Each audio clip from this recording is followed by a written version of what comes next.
Le thème de la présentation, ça va être coup de boost sur nos swaggers, en fait. On va vous expliquer pourquoi on peut faire avec de l'IA un bon gros coup de boost sur nos bons vieux swaggers. Alors déjà, avant, on va se présenter. Moi, je m'appelle Alban Clévy, ça fait 18 ans que je travaille. J'ai eu pas mal de postes différents. J'ai été architecte, certains le savent déjà. J'ai été tech lead, j'ai été chef de projet, responsable d'équipe. Voilà, là, ça fait à peu près 7 ans que j'interviens comme tech lead, principalement dans le domaine bancaire de mon côté.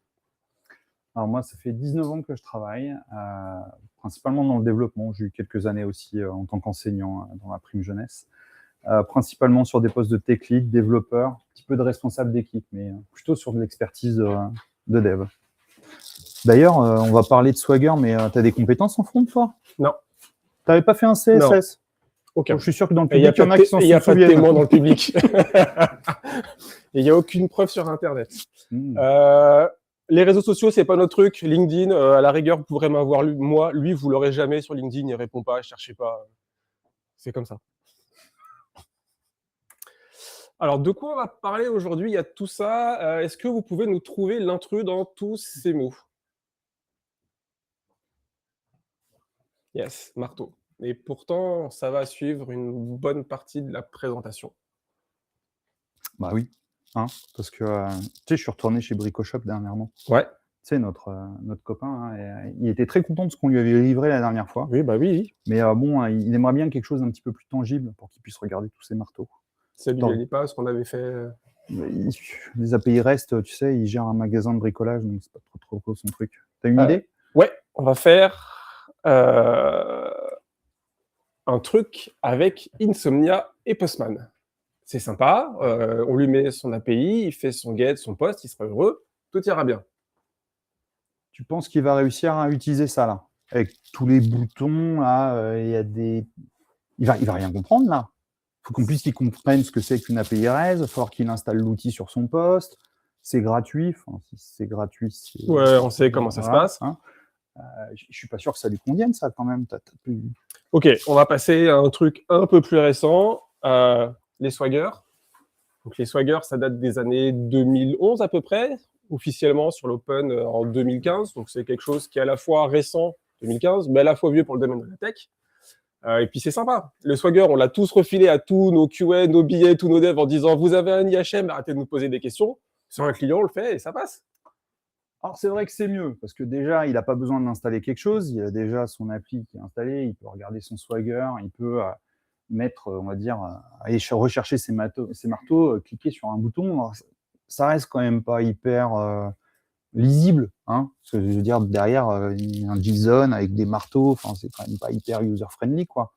Peut-être que t'as pas une autre idée, parce que ça... On peut essayer avec de l'IA. Ah, ça me va. Alors, c'est assez simple, tu prends ton IDE favori, on est développeur back-end Java, hein, donc cherchez pas. Tu mets ton plugin Copilot, tu prends ton contrôleur et tu lui dis « Fais-moi un front ». T'y crois à fond, toi? Ouais. Le fais-moi un front, là, comme ça, là. Ouais, regarde, fais-moi un front sur mon contrôleur REST. Et ça fait pas beaucoup de tokens, ça. C'est économe. Ouais. T'es sûr qu'il va s'en sortir avec ça? Alors, il s'est passé 25 minutes et beaucoup de oui et de non et de clics en permanence, c'est beau. Je préfère Insomnia. Hein. Arrête, c'est sympa. Alors, ce que je te propose, on va essayer de l'améliorer. Non, mais... Et c'est fait quoi? C'est en quoi derrière? C'est de l'Angular. T'as regardé le code? Rapide.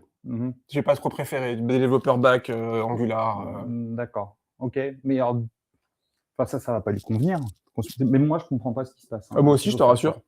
D'accord. Ok. Alors, comment on peut faire pour essayer d'améliorer ça? Une idée? Ouais. On va se dire, il y a de l'améliorer. Vas-y, montre-moi ton compte. Vous êtes tous d'accord, il est pas beau, il demande de le corriger. Il a des yeux, le LLM, derrière, là, pour regarder que c'est pas beau. Tu veux pas lui dire ce qui va pas? Non, on va y arriver. T'es prêt? Ouais. On va faire un grand pas en avant. Magnifique. Donc là, en gros, tu lui as demandé de faire beau et maintenant, ça marche plus. Ok. Ouais, ça va pas le faire, ça. Si je vais chez le client, là, je vais me faire allumer, moi. Et puis, vu comme il est sympathique, avec un peu de chance, tu vas te prendre un coup de pied au cul. Oui. T'as passé combien de temps là-dessus? Un temps. D'accord.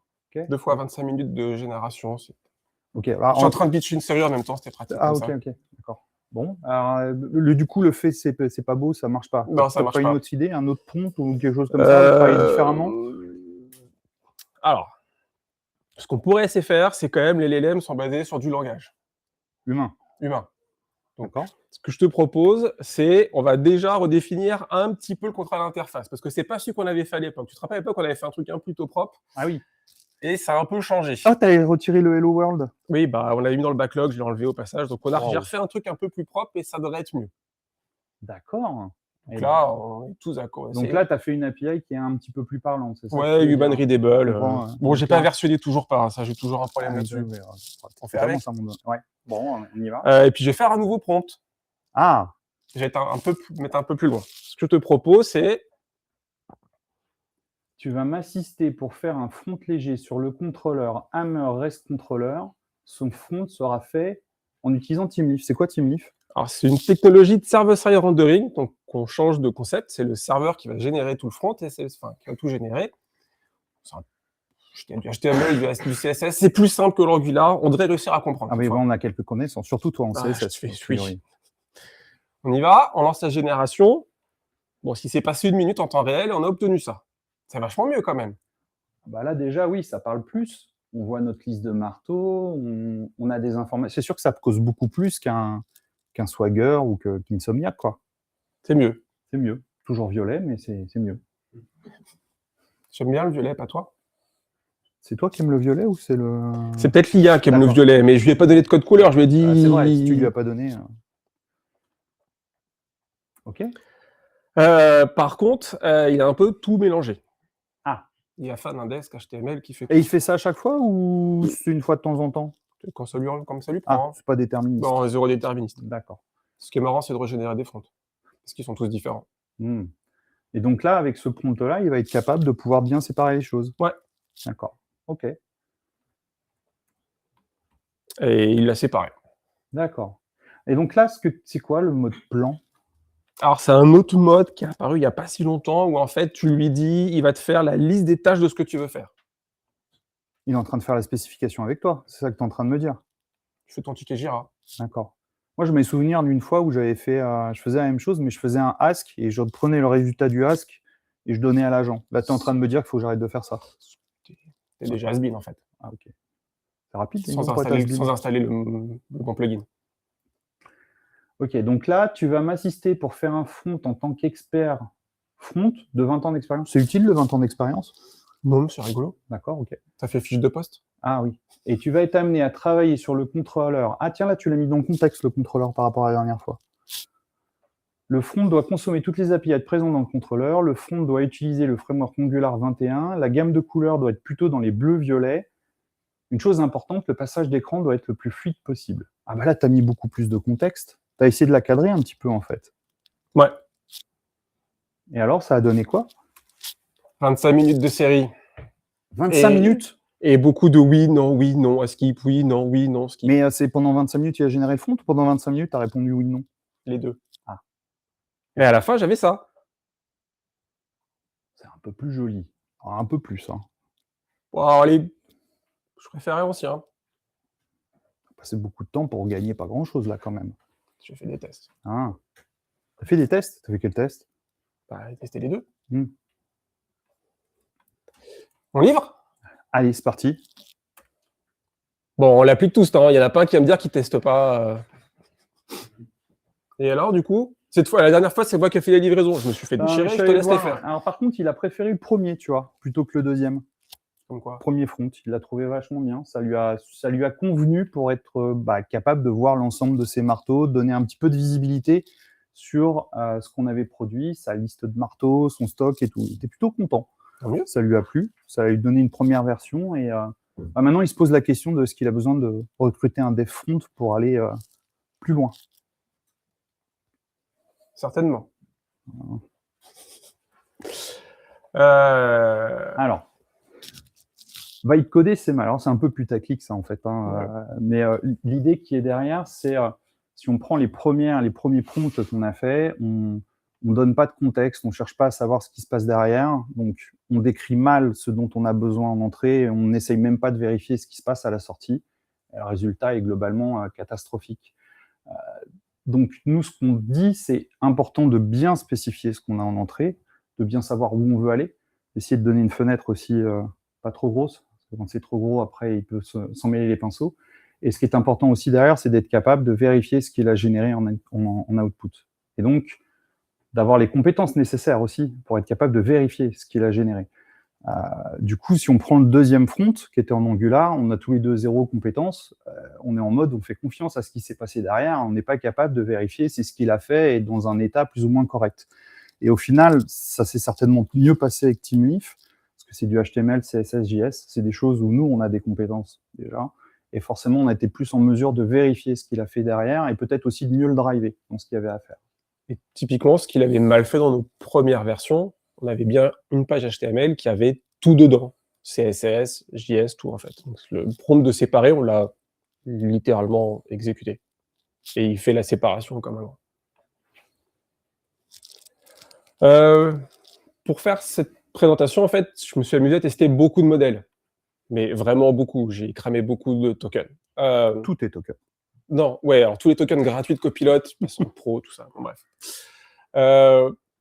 La question que tout le monde se pose un peu quand on fait ce genre de choses, c'est lequel le plus adapté? J'ai envie de dire, sans trop de surprise, c'est Claude. Le modèle d'Anthropic est vraiment adapté à faire ça. GPT Codex, bon, il est dans les choux, hein. On est sur la page blanche à peu près, ou un truc moche. Gemini, j'attends, enfin, pareil, hein, chaque fois c'était 25 minutes ces deux-là, donc c'est dans les choux. Claude, que ce soit IQ, Sonnet ou Opus, il y a un front qui sort en fait. Qu'on puisse le guider en TeamLeaf, ils le font tous. En Angular, IQ, il commence à galérer. Il a du mal parce que là, vraiment, c'est pas trop dans son standard. La principale différence qu'il y a entre tous, hormis la consommation de tokens et la consommation sur votre facture, c'est qu'IQ, donc il n'y a pas très longtemps, ils ont fait des modifs sur les modèles pour qu'ils expliquent ce qu'ils font en fait. Autant Claude Sonnet et Opus, ils te mettent juste un markdown pour dire « Ouais, j'ai fait ça, salut ». IQ, c'est pas un markdown qui met. Hein, donc là, je vous ai fait la spec, là, je vous ai fait la correctif, là, je vous ai fait ça, là, j'explique la démarche, l'archi, le truc. Je fais, non, mais je t'ai demandé de générer 3 fichiers, en fait. Et puis, ça devient long, en fait, parce qu'à la fin, il y a plus de markdown que de code. Voilà. Alors, l'avantage, quand même, de ça, c'est l'observabilité. Ça permet de comprendre le raisonnement qu'il a eu, ce qu'il a fait, par où il est passé, ce qui fait que quand on va relire ce qu'il a fait, on peut comprendre le chemin qu'il a utilisé. Alors que les autres, de temps en temps, il y a le fichier qui apparaît avec tout, et puis pourquoi il a fait ça? Pourquoi j'ai des boutons qui clignotent? J'avais rien demandé. Ça, on l'a eu aussi. Donc, au moins avec IQ, on a cette capacité à comprendre les chemins qu'il a pris, les décisions qu'il a prises, les embranchements qui ont été pris. Alors qu'avec les autres modèles, on n'a pas forcément, du moins, on n'a qu'un markdown à la fin qu'il faut lire. Par contre, vraiment, pour faire du TeamLeaf, la partie anthropique s'en sort, mais finger in the nose. Et on parle vraiment, c'est ce qui a été dit, c'est le petit front, il a été généré en 1 minute. Montre en main. Montre en main, 1 minute, il est généré, on démarre, et tout de suite, on a le front qui se plug vraiment sur les API et qui permet de donner de la visibilité sur les API et d'être capable de tester un petit peu le back et les règles métier. Alors, je vais vous parler de, je ne sais pas si vous avez déjà entendu parler de TCR, cet acronyme. Personne? Si je vous parle de TDD, ça vous parle? Ouais, là, on va parler d'un cycle Red, Green, Refactor. Avec l'IA, moi, je travaille plutôt en TCR, Test, Commit or Revert. L'idée, c'est de dire, je lui demande de générer quelque chose, ça marche, je commit. Ça marche pas, je revert. Si ça marche pas, soit j'ai les capacités, j'interviens dans le code, je corrige moi-même, mais si je commence à lui demander à corriger, en général, on va rentrer dans une boucle et ça va mal se passer. Soit on va finir sur quelque chose, la white page 500 qu'on a eu, ça peut être un exemple, mais on peut aussi se retrouver avec quelque chose qui fonctionne, mais quand on regarde le code, c'est un véritable plat de spaghetti qui est complètement immaintenable, incompréhensible, et derrière, quand on veut ajouter des features, c'est quasiment impossible. Donc moi, j'utilise vraiment cette méthode-là. C'est, je lui demande de faire une feature, je teste, ça fait ce que je veux, j'ai compris ce qu'il a fait, ok, je commit. Ça marche pas, je revert, je recommence de zéro. L'IA va plus vite que moi au final pour faire ça. Donc ces cycles-là, ils sont beaucoup plus faciles à faire. C'est une méthode qui existait avant, hein. Il n'y a pas eu besoin de l'IA, le TCR, si vous regardez Test, Commit and Revert, c'est une méthodologie qui existe depuis un petit moment. Mais je trouve que là, elle a un champ d'application qui a vraiment du sens. Dans ce cas bien précis. Même voilà. plus globalement, c'est pas que pour du front, même sur du code plus basique, qui soit du back, on l'applique de la même façon, en fait. Tu arrives pas, on a tous eu ce plaisir un peu coupable de la faire tourner pendant 5-10 minutes, un quart d'heure sur elle-même en boucle, parce que c'est rigolo. Mais en fait, on se rend compte que elle n'y arrive pas. Donc, poubelle et recommence. Et elle s'en sort un peu mieux quand elle y arrive. C'est ça. Après, il faut essayer de comprendre pourquoi elle est arrivée dans cet état-là pour affiner le prompt potentiellement. Réduire la fenêtre aussi, souvent ça va être un bon moyen de réussir à obtenir ce qu'on veut et faire plusieurs prompts d'affilée avec des fenêtres plus petites. Mais garder quelque chose qui ne marche pas, lui demander d'itérer dessus, franchement c'est le mieux rassuré. Hein. On l'a vu à plusieurs reprises. Alors, toute la presse qu'on a fait là, en fait, on a essayé de montrer sur un exemple qui sont des marteaux, mais en fait c'est un quotidien qu'on a eu depuis avril 2025 chez notre client.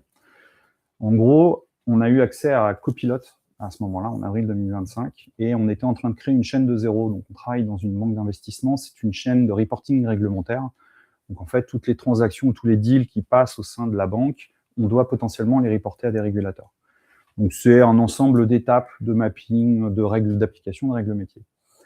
Et il n'avait pas de budget pour faire un front, pour être capable de suivre un trade dans cette chaîne-là, pour savoir ce qui s'est passé. Donc, à ce moment-là, on a pris Copilot et on s'est dit, tiens, on va essayer de faire un petit front qui permet justement juste de suivre, un petit POC, pour être capable de montrer aux utilisateurs ce qu'on est capable de faire et de donner un petit peu de visibilité. À l'époque, moi, j'avais que le mode Ask, j'avais pas le mode agent. Donc, t'avais Claude 3.5. J'avais Claude 3.5, donc j'ai commencé à itérer dessus. Je lui ai fait faire donc du Teamleaf parce que je connaissais Teamleaf, je connaissais ses technos. J'ai utilisé Mermaid pour faire un graphe parce qu'au final, c'était un graphe, c'était des technos que je connaissais. Et j'ai commencé en Ask à lui faire itérer dessus, à me donner le code, copier, coller, l'exécuter, le lancer, jusqu'à ce que j'arrive à quelque chose qui a beaucoup plu au final au métier, parce qu'ils se sont dit, tiens, j'ai de la visibilité sur ce qui se passe, j'arrive à comprendre ce qui se passe dans mon système, chose qu'ils ne voyaient pas avant, qu'ils n'étaient pas capables de faire autrement que par des requêtes SQL ou via des Swagger. Donc c'était beaucoup plus parlant, on va dire. Donc ça leur a énormément plu, sachant que ça, j'aurais jamais pu le faire dans le délai dans lequel je l'ai fait avec Copilot. Ça aurait été impossible. Je l'ai fait en 5 jours. Je pense qu'avec un dev front, il aurait fallu 3, 4, 5 fois plus de temps pour arriver à un résultat à peu près identique. Donc, fort de ça, alors, on parle de POC ici ou de Swagger. Normalement, les Swagger, ils vont pas en production. Ça, c'est quand même parti en production parce qu'ils n'ont pas trouvé le moyen de mettre le budget pour le faire tout propre. Donc, c'est allé en production en l'état. Une petite couche de sécurité faite par un dev front, mais voilà. C'est parti en production. C'est parti en production. Contre notre volonté. Le plat de spaghetti, typiquement, là, on y a eu affaire parce que il démarrait tout juste avec Copilot. Donc, j'ai essayé de lui faire améliorer les choses. Je me suis pris des murs, j'ai itéré, plutôt que faire du revert, je me retrouve avec un code qui est quand même assez compliqué. Un dev front est arrivé dessus, il a dit « Oula, ça va être compliqué ». Donc, c'est une réalité. Mais ça a fait le taf. On a pu, sur un budget beaucoup plus faible, proposer quelque chose. Donc, fort de ça, on a continué à se dire on va continuer à donner de la visibilité à nos utilisateurs sur certaines fonctionnalités de la plateforme. Donc, on a eu un besoin qui était des tests de performance, par exemple, où il fallait être en capacité d'envoyer des messages à une fréquence donnée. Donc, côté back, on a fait ça assez rapidement. Puis après, il fallait quelque chose d'assez facile à utiliser pour que n'importe quel biais, n'importe quel QA soit en capacité de lancer les tests de performance juste pour vérifier si la chaîne correspondait à ça. Là, j'avais le mode agent à ce moment-là. Donc, j'ai pu profiter de ce mode-là. Donc, j'ai fait un premier ask où j'ai fait un prompt en lui disant « Génère-moi un prompt pour l'agent » et je lui ai décrit ce que je voulais faire. Fort de ce que j'avais vécu avant, j'ai évité quelques écueils, j'ai évité le code spaghetti, j'ai fait du revert quand ça ne marchait pas. Et en 1 heure, je pense que j'avais déjà un premier front qui était présent, qui était capable de lancer les tests de performance et qui était capable de lire un report et de donner des statistiques. J'aurais pu faire ça tout seul dans ce temps-là. J'ai été confronté à des difficultés où il n'était pas capable de mettre 2 divs l'une à côté de l'autre, par exemple. Il a fallu que j'intervienne dans le code. Donc, ça n'a pas empêché d'avoir un besoin de compétences, de savoir comment le HTML fonctionne, comment le CSS, CJS. Sans ces compétences-là, encore une fois, elle n'a fait qu'augmenter des compétences qui étaient déjà présentes. Si j'en avais eu 0, je pense qu'on n'y serait jamais arrivé au final. J'étais obligé d'intervenir un petit peu dans le code. Et ensuite, fort de ça, on a commencé à démultiplier un petit peu tous ces fronts-là. On en a fait plein. Oui, beaucoup. On en a fait beaucoup. On a eu des tests BDD qui étaient lancés à partir de Jira. Et ben, on a fait un petit front qui se pluguait sur le Swagger qui permettait aux utilisateurs de voir tous les tests BDD, d'être capable de les lancer directement. On a fait l'affichage de règles aussi, réglementaires, comme ça. Règles métiers. Globalement, on a atteint un stade où en 5 minutes, avec un mode plan ou un mode agent, on arrive à avoir un front. Mais comme le dit Hervé, c'est toujours étape par étape. C'est le secret, en fait. On va pas lui dire d'abus, fais-moi une application qui fait tout ça. Fais-moi une application. Et régulièrement, étape par étape, il se rend compte que les besoins qu'on indique, en ayant lu la base de code, il ne voulait pas faire ça en plus. Alors, il faut bien faire attention parce que parfois, il l'invente, malheureusement. Hallucine. Il hallucine. Mais n'hallucinez pas dans les prompts, hein, ça marche pas. Vous rigolez, mais on le voit. Et donc, on arrive à sortir des petits fronts très, très rapidement. C'est assez efficace. Là, on parle maintenant, 5 minutes, 5-10 minutes. On arrive d'ailleurs même tous à les regrouper dans un seul front. Et ça permet aux utilisateurs de se projeter beaucoup plus rapidement que sur un Swagger. Bon, ça reste du JSON en entrée, en sortie. C'est quand même pas très user-friendly. Donc voilà. S'il y avait des choses à retenir, c'est déjà choisir le bon modèle. C'est très important, mais il ne faut pas hésiter à tester tous les modèles. Ça devient un peu paradoxal, c'est qu'il y a des moments, il y a un nouveau modèle qui sort, tant pis, je vais perdre un peu de temps, je vais le tester. Et puis, si ça marche, tant mieux, si ça marche pas, tant pis. Là, typiquement, sur Anthropic, ils ont fait une modif, il n'y a plus de gradient, c'est fini. J'ai relancé une génération hier, je ne l'ai pas mise là. Il y a un magnifique, le bleu-gris en fond, c'est plus un gradient, c'est plutôt sympa. Faut que les API soient human readable. Il y arrive mieux. Dans la première version, c'était pas human readable et il a vraiment fait parfois n'importe quoi. Par contre, si je lui donnais la base de code à lire, il s'en sortait un peu mieux. Il faut vraiment qu'elle soit human readable. Et c'est aussi vrai pour l'être humain, en fait. Pour nous, on a besoin de les comprendre, encore plus l'IA, de par son fonctionnement. Et il faut une techno simple. L'Angular, je vous garantis qu'il y a eu beaucoup de casse avant d'arriver à avoir un front. J'en ai essayé beaucoup. Il y a eu de la casse. Alors que le TeamLeaf, c'est instantané finalement. C'est une techno hyper simple, il y arrive très bien. Et il faut tester, retenir, et puis quand ça marche pas, l'acharnement thérapeutique, on jette. Mais vraiment, on git rollback. Je pense qu'on a tous été confrontés à ces boucles où on tourne en rond dessus. Ouais, en final, on arrête, on change le prompt, on reprend de zéro, ça sera plus efficace. J'ai juste une petite question. Ouais. Est-ce qu'il s'agit de simplicité ou de documentation ? Est-ce qu'il vaut mieux en fait une techno simple ou une techno très bien documentée ? Moi je dirais, bien documenté, ça dépend sur quoi il a été entraîné aussi et à partir de quand, parce qu'on peut avoir des surprises.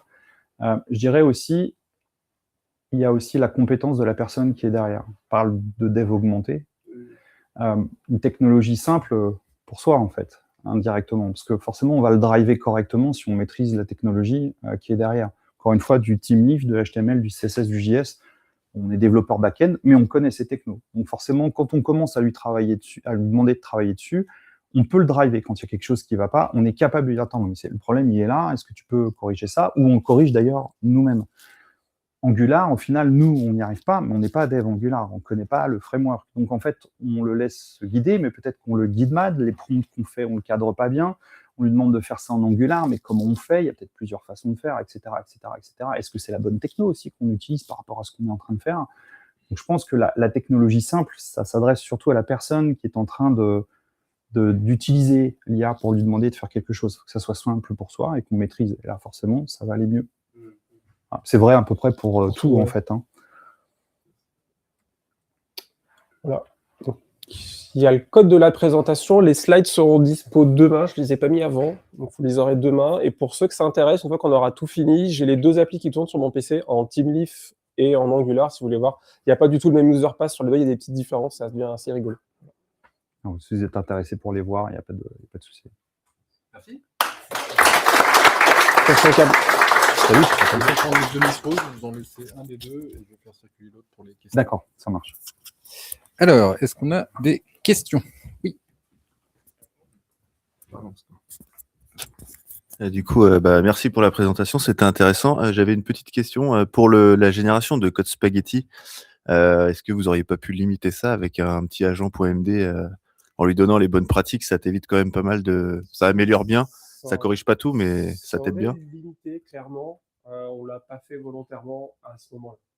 Alors, Ok, du coup, tu l'as un peu forcé à halluciner parce que si tu lui donnes les bonnes pratiques, normalement, il évite de dériver et ton projet est mieux. je vais apporter. On a un instruction.md qui est présent dans lequel on lui a donné des guidelines et au fur et à mesure, quand il y a des choses qui ne vont pas, par exemple, on peut très bien lui dire, t'es gentil, mais quand je te demande de générer en TeamLeaf, tu me sépares le JSS, le CSS et le HTML. Et à partir de là, bah, c'est présent, donc il va le faire. Donc on va éviter, par exemple, le prompt qui consiste à séparer le code.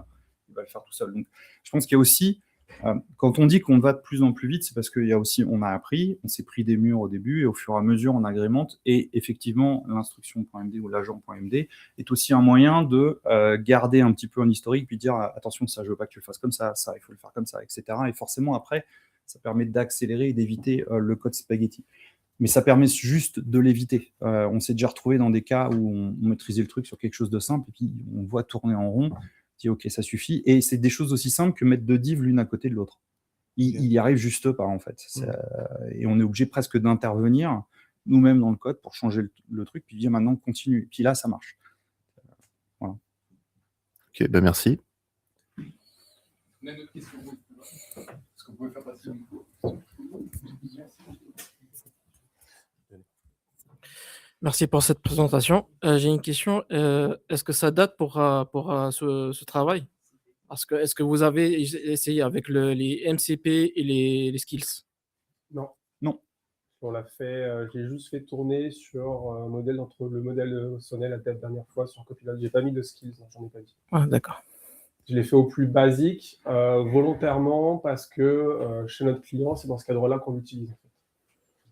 On n'a pas forcément accès à tout chez le client. Ouais. En fonction des clients chez qui on est, on n'a pas les mêmes stacks. Il y a des clients chez qui il n'y a pas d'IA, d'autres chez qui ils sont extrêmement avancés. Donc, c'est un peu Ouais, c'est ça le le début et problème. le milieu, là, en fait. J'ai accès à une IA, j'ai accès à un modèle, mais j'ai pas tout, mais j'ai un début, donc je peux faire des choses. Ouais. Mais oui, il y a ces options aussi qui sont disponibles, hein, bien sûr, pour aller plus loin. Mais là, voilà, la présentation était chez un client chez qui on est limité. Voilà, ce qu'on a pu faire, même sans avoir de serveur MCP ou de skills disponibles. Voilà. On a une dernière question. Ouais.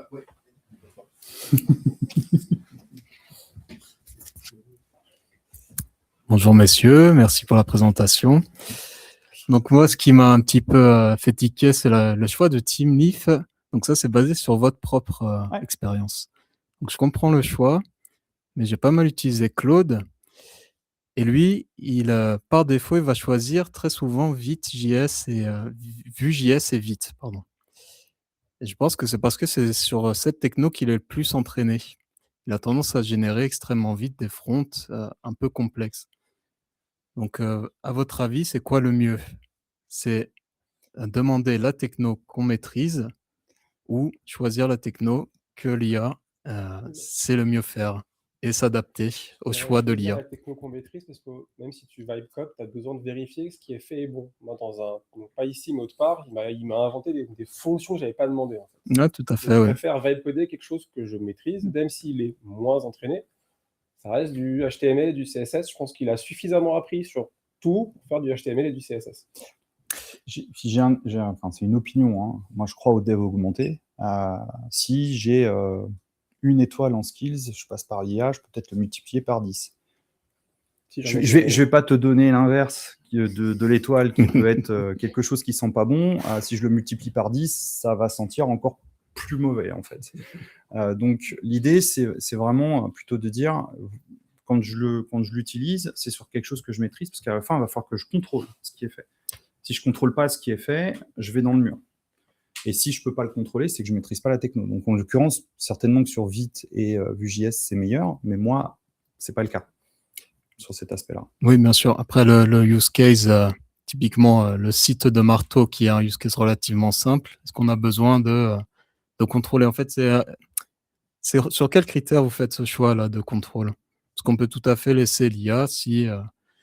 Enfin, je parle pour moi sur mes projets perso. Quand j'ai pas besoin d'un truc trop complexe, je préfère qu'il code dans les technologies où je trouve qu'il est le plus efficace. TeamLeaf, j'ai jamais essayé. Hein. Peut-être qu'il est très bon aussi. Je préfère contrôler les technos. Ça me va. Développeur augmenté.